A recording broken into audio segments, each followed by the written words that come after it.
short voucher program, schools where kids in danger of dropping out. I think that a more flexible approach will do a far better job than the public schools are currently doing of lumping everybody together and just hoping for the best. Would you like a brief? All right, just asking everyone to try and please keep your questions short. We have 15 minutes before our next class is in. You've had your hand up since the beginning. How much of the problem do you think is at home? That's short. Look, I think depending on how you define home, a lot of it.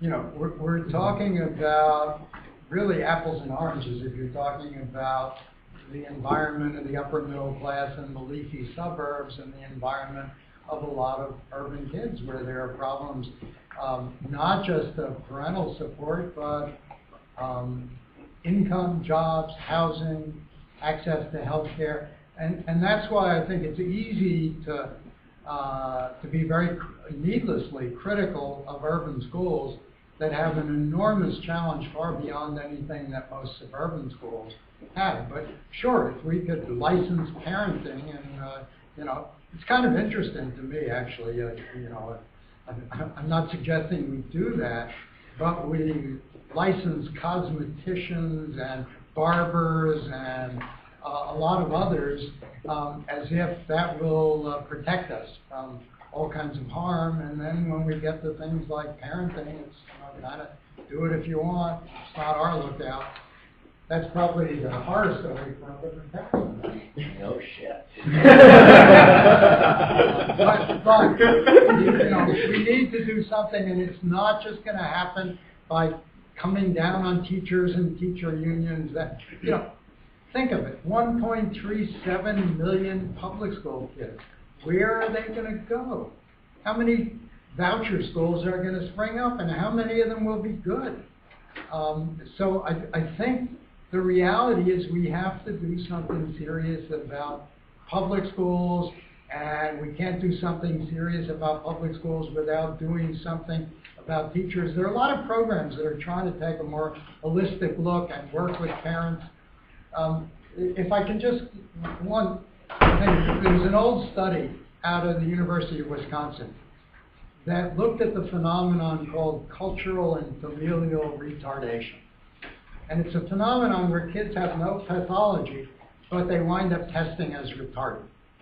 And so they did a study in which they identified, it was actually pregnant women who had the characteristics that would suggest their children might turn out to be culturally or familially retarded. And they started working with the pregnant women while they were pregnant, providing all kinds of infant stimulation or fetus stimulation, parenting training. They worked with them after the child was born. They kept working with them until I think the children were 8 or 9 years old. And they had a control group, similar kids for whom nothing was done. The control group had an average IQ 85. The experimental group where they got all these interventions, average IQ 115.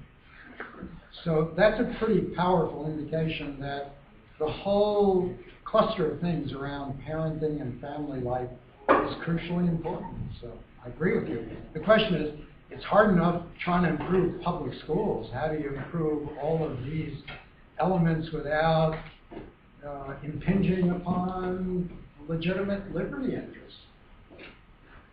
I think we have time for one. Could I just respond to that one? Yeah, absolutely. I think that private schools, and the ones I'm familiar with, frequently address the same population as the public schools do. It's just they have so much more flexibility in responding to deficiencies that the student brings to the school than the rule-bound public schools do. All of you may be familiar with charter schools or private schools that have extended day hours, that have their teachers available to students in the evening. All of these violate collective bargaining agreements if you're dealing with public schools, unless you're prepared to pay a lot of overtime. But in private schools, the environment is very different, and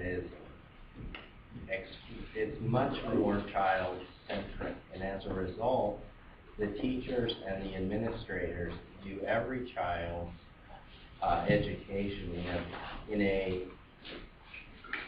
a very different way, I think, than you get in the public. All right, we're going to do two more.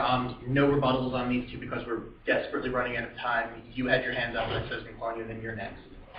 So I still don't see a case being made for how vouchers have helped urban education, especially as a whole. I can see how it's rewarding certain parents or certain students who know how to play the system. But what my concern is, if I guess both sides recognize how urban education is an issue. There are a lot of issues. So why aren't we putting all this time and effort into fixing urban education as opposed to trying to create these new voucher schools? Who's that directed towards? I'm forgetting your Mr. Komer. It's very simple. It's because the system will not respond. The system cannot be fixed because the system is a monopoly that treats people as captives and will not respond.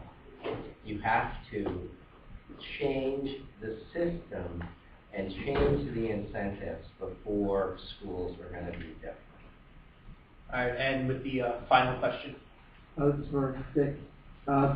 Given that vouchers at best are a band-aid, what do you envision for the role of the public schools in a voucherized world? I mean, what happens to public schools? I still haven't really answered this question. I mean, I envision a system where public schools continue to exist, they continue to compete.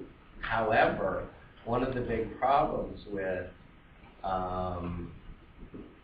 existing voucher systems is that they tend to have, for political reasons, to try and hold the public schools harmless.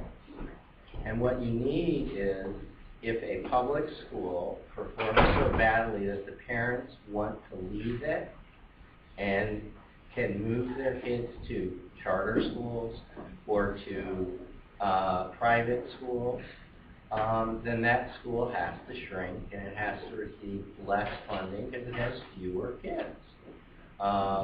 Mostly we have held them harmless and they just end up with more money and fewer kids. That's no good.